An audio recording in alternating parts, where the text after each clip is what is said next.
Okay, hello. Today is the 14th of February, and since I started to talk about couples in architecture, now it is time to talk about Atelier Bow Wow from Japan, where indeed the partners are he and the she, two architects who are probably in love and were probably in love, and I hope will continue to be in love, and also create enticing architecture. Let's read a little bit about them. Hoshiharu Tsukamoto, along with his partner Momoyo Kaijima, is one half of the Tokyo-based Atelier Bow Wow. Founded in 1992, Atelier Bow Wow is one of the most unique practices of its generation, with Japanese architecture once again taking center stage through the work of Toshio Taniguchi, Toyohito Sana, Kengo Kuma, and others.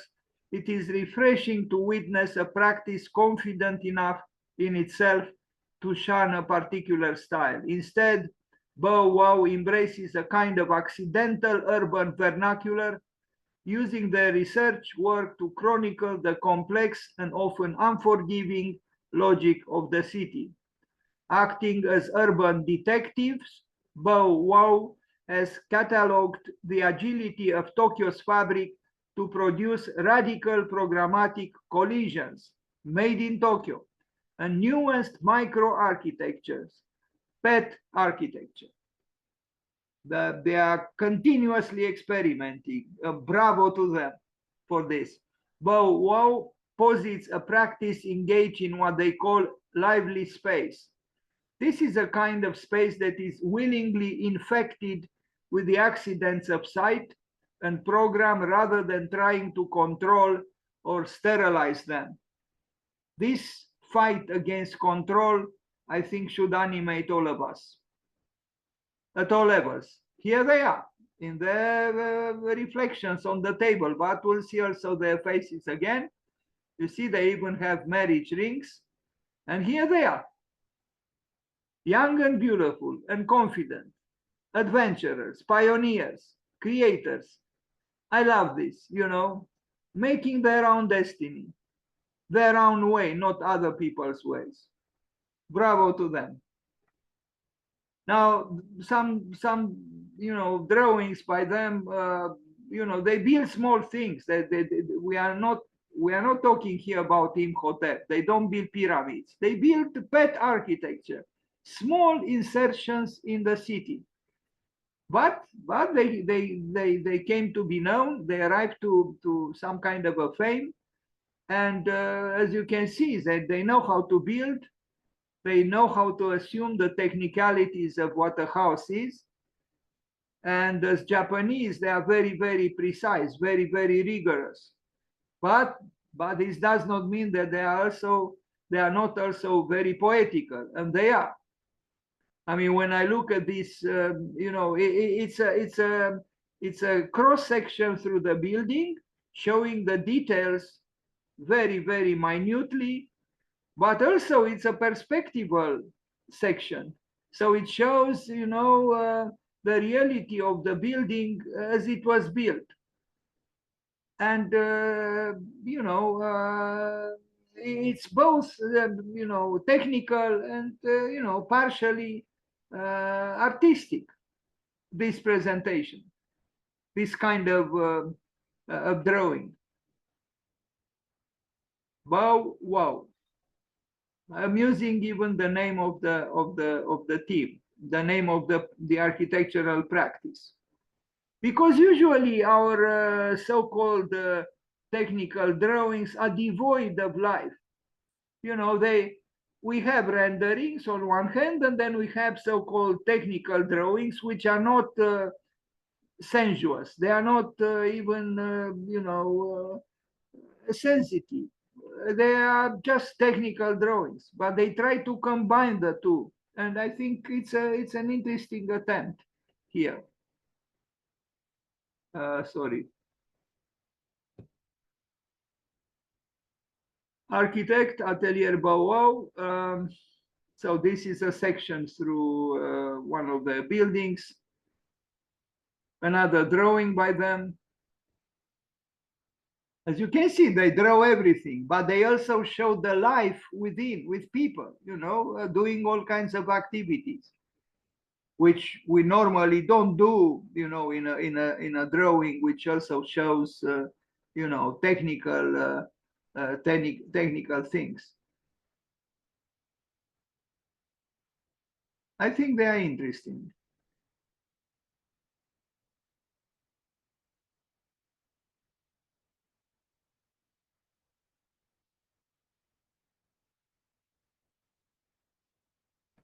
Here is the ant drawing by Arne Jacobsen. We paid homage to him a few days ago. This is why it's good to know many things, because you can create connections, establish relationships, you discover things that in the absence of large knowledge you'd never do. And I really like this fact that the drawings are technical, but they are also representational and animated with life.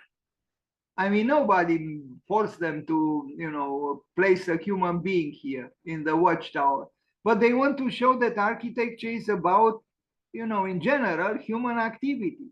You could design a great building, but if it's devoid of life, then what do you do with it? Made in Tokyo, architectural ethnography, Atelier Bow Wow, an exhibition.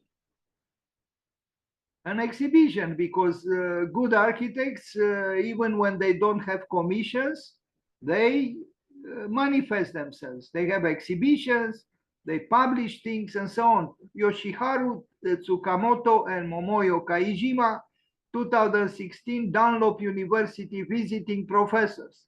Of course, they are invited again. If you become known and you do original work, then all kinds of doors open. Clients come to you, universities call you for lectures, for conferences, for running ateliers, and so on, workshops. Atelier Bow Wow investigates the living condition of people through various fieldwork and design practices. They observe architecture and its environments from a behaviorological point of view and always invent unique visual representations specific to the subject and scope at hand, like the book Graphic Anatomy they published in 2007. The interests range broadly from the relationship between house typologies and urban fabric to the relationship between public space and unlocked common resources. This approach has enabled Atelier Bow Wow to rediscover architecture as a central means of practicing livelihood and to develop the concept of architectural ethnography. The show will guide you to experience their ecological thought on life and architecture. And these are images from the exhibition.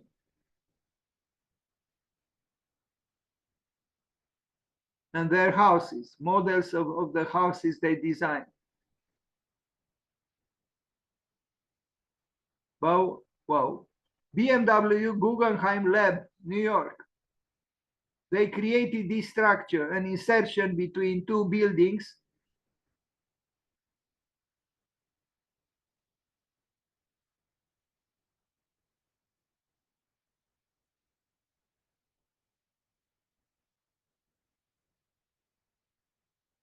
For all kinds of activities, conferences, discussions, exhibitions. These interstitial spaces are I mean, they have a lot of potential because in these interstitial spaces, you can insert very interesting proposals. Some of them may be subversive to certain issues.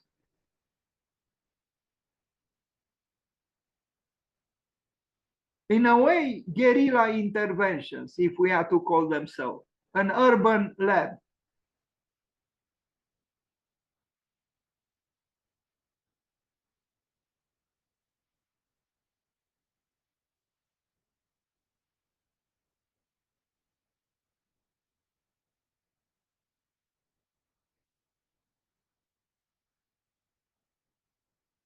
I like these scenes of, spontaneous gathering, or maybe less spontaneous, sometimes spontaneous. So you pass by on the sidewalk, you see people gathered, you join. Well, the pandemic made this a little bit difficult, but maybe we'll return to some kind of so-called normality. Bow Wow House, 2006, stair landings are turned into rooms of varying privacy. So it's a house, but it's a house with these platforms at different levels, where different, I guess it's maybe not a home, it's some kind, I think it's their own house, where they have their own office, and maybe they also live there. And you see at different levels, they have the collaborators and so on.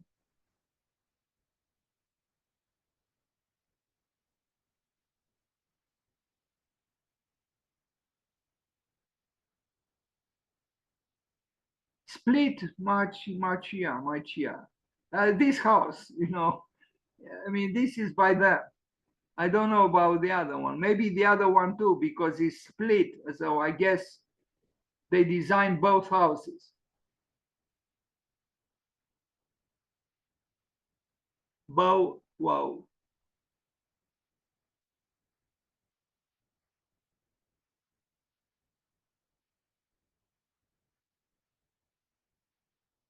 A very narrow house.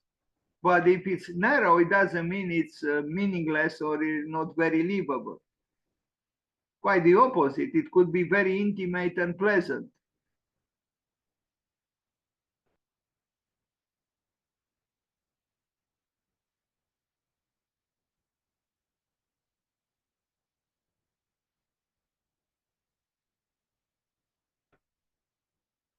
Cuss house.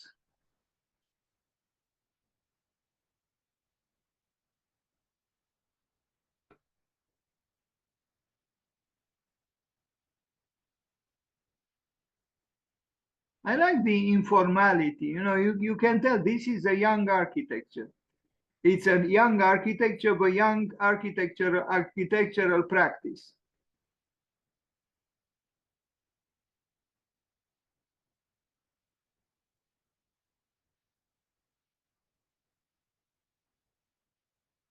Well, maybe these are unusual Japanese people, because I read that actually the Japanese don't have too much time for Valentine's Day and for falling in love. I read that they are workaholics. They work day and night, and they are alarmingly uninterested in romances or in romance. Here they are, but wow, I'm sure they struggle too. Here they are in Venice, of course, probably because they were invited at the Venice Biennial. Why were they invited? Because they brought something to architecture. That's why. Another house by them, whimsical, still small.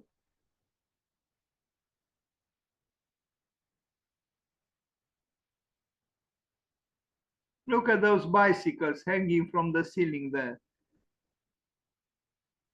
Because the spaces are so small, where to put them. But they create nice, sculptural interventions, those bicycles hanging from the top. Lots of books, studying, working. And the house is interesting.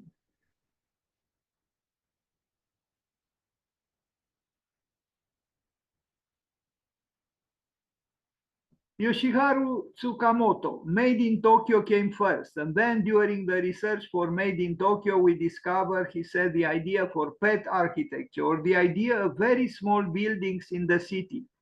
In Made in Tokyo, there is one house called Pet Architecture 001.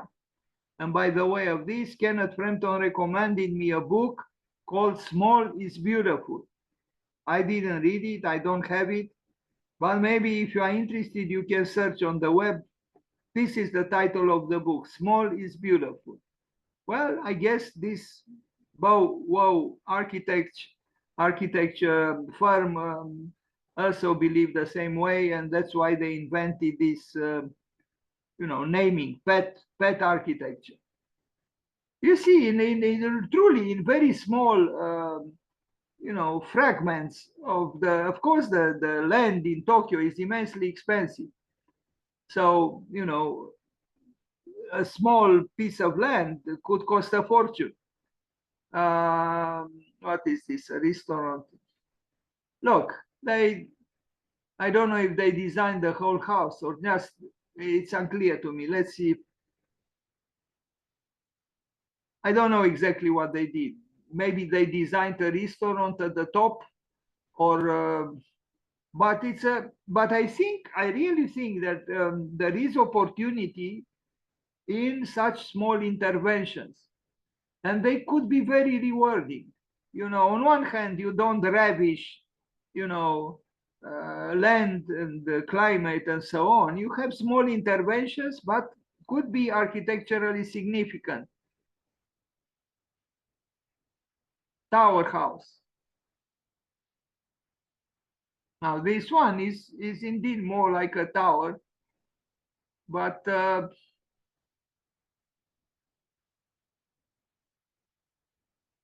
I'm sure that stair. I mean, look at this stair. This is a stair which would make Ernest Neufert very uneasy.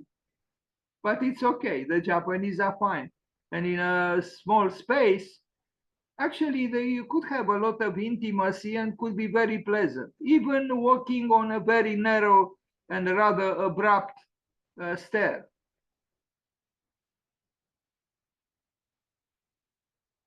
I love these streets in Tokyo. I never visited Japan, but these narrow streets where you are not in danger of being crushed by a car.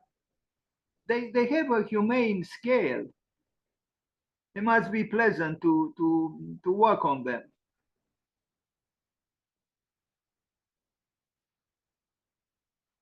The tower house.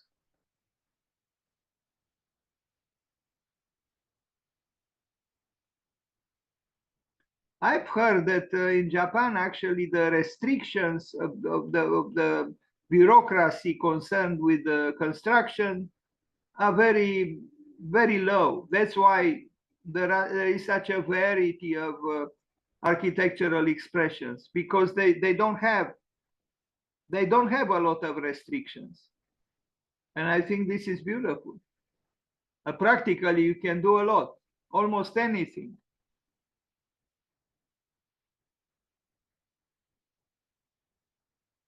And indeed, why should a bureaucrat tell you, the architect, how to do things? Why? What does that bureaucrat know about architecture? Nor a house in a model. Bow wow, and built.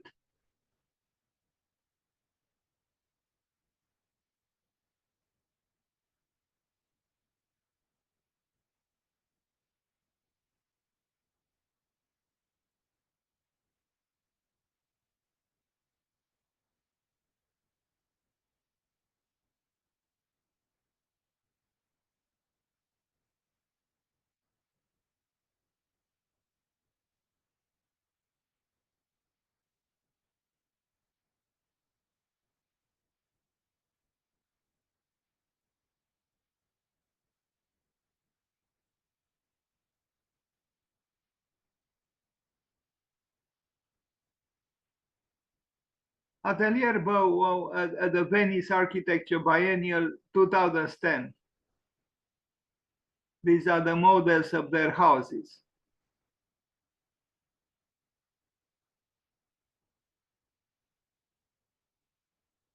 I mean, you imagine it costs a fortune just to transport to ship the models from Japan to Italy, to Venice.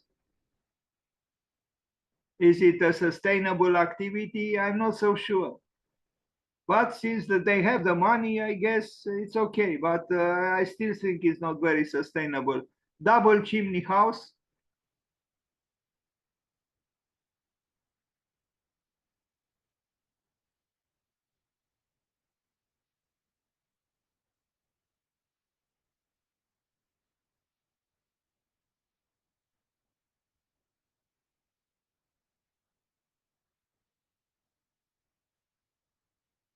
and it was built. This one is interesting, you know, it's a split house.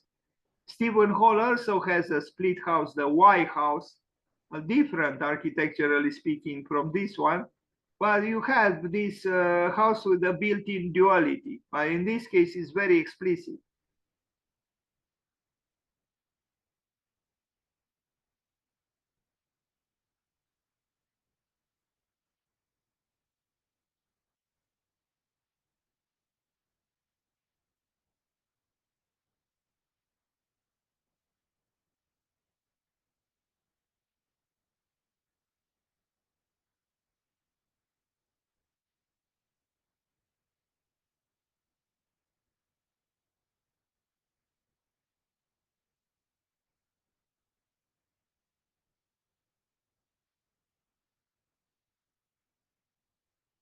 For Tokyo's house vision, this is for an exhibition where important Japanese architects were invited to propose the house of the future or a visionary house. And this is what Bow Wow proposed.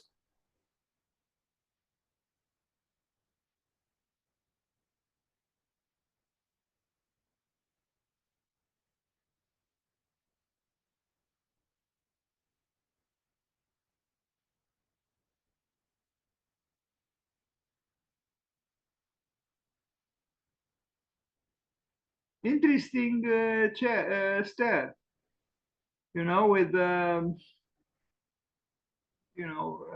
steps done in this way.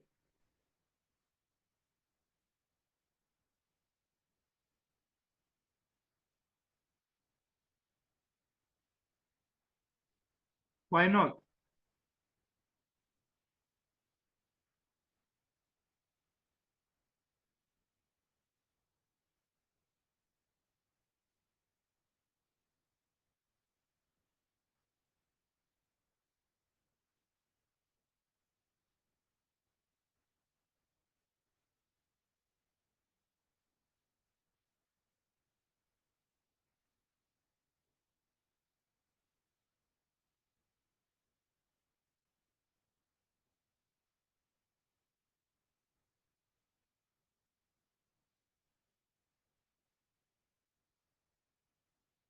Shallow house.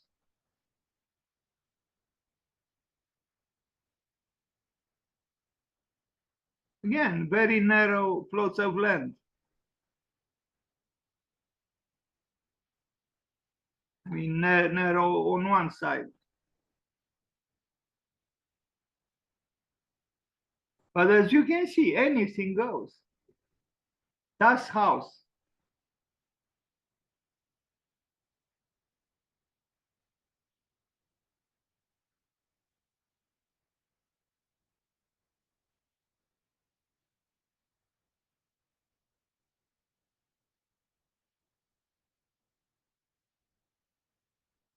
Mini house.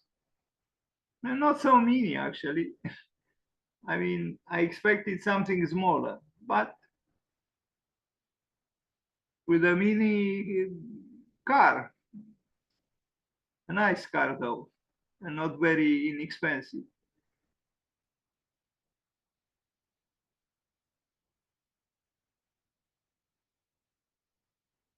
Like in almost, I mean, in a lot of Japanese architecture, the care for details, the craft is always excellent. You know, whatever they build well.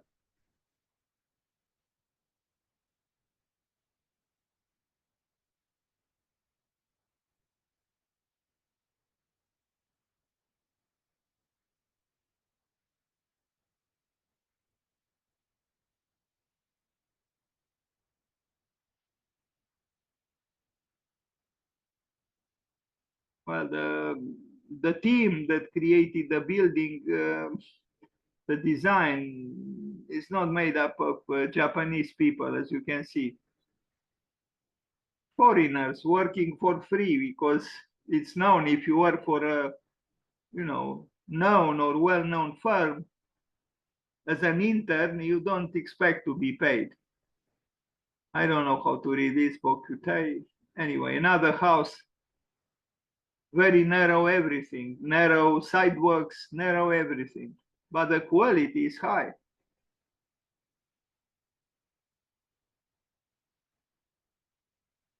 And I like the variety of spaces.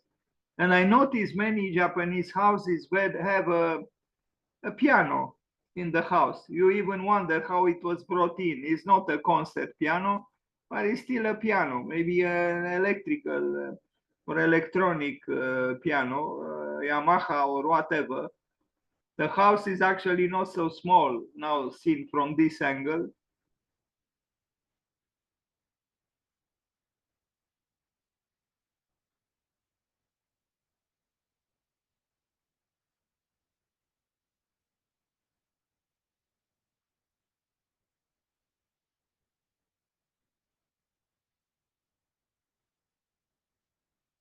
Actually, I don't understand. This is a different house. Sorry, maybe that picture doesn't belong there. Sway House. They built so many houses.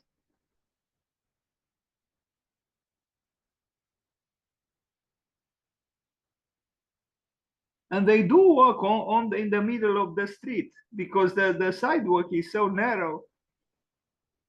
I have seen movies, Japanese movies. They walk in the middle of the street, and there is no traffic, vehicular traffic. Anyway, I didn't intend to present all the presentation by them, but since I started with Bow Wow, I said okay, let's show whatever I have on the PowerPoint presentation. I intended to show a few samples, but here I am showing everything they did until the time when I made the presentation. I mean the PowerPoint presentation.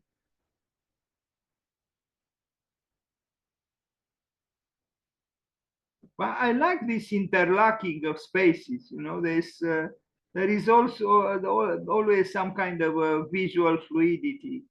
You are here, you see here. If you are here, you see here. If you are here, you see here.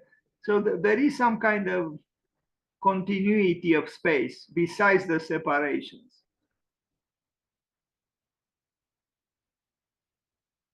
You see, I was talking about someone is working right now here on the middle of the street. Japan.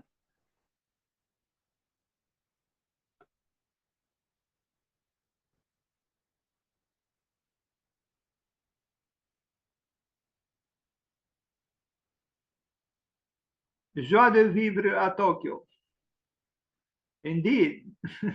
I mean, you know, why suffer when you have the chance to take a bath on the roof or on the terrace of the building?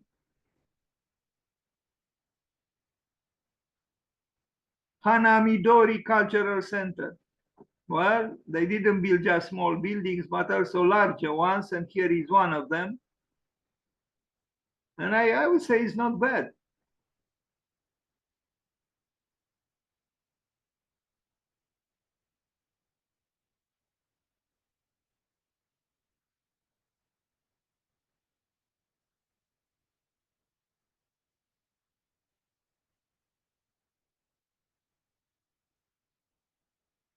I don't think these Japanese people watch too many HBO or Netflix movies on TV. No, they work hard. They probably work 15 hours a day, if not more. But they do something with their lives, as you can see.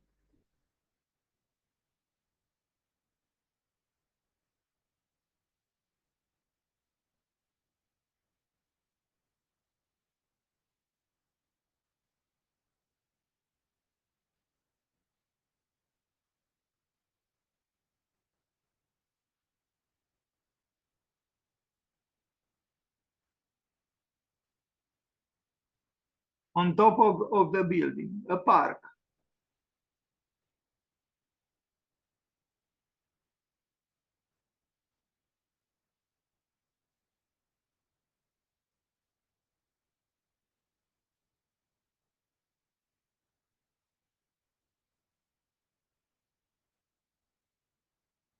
Okay, that was it with the bow wow. Now let's see if we can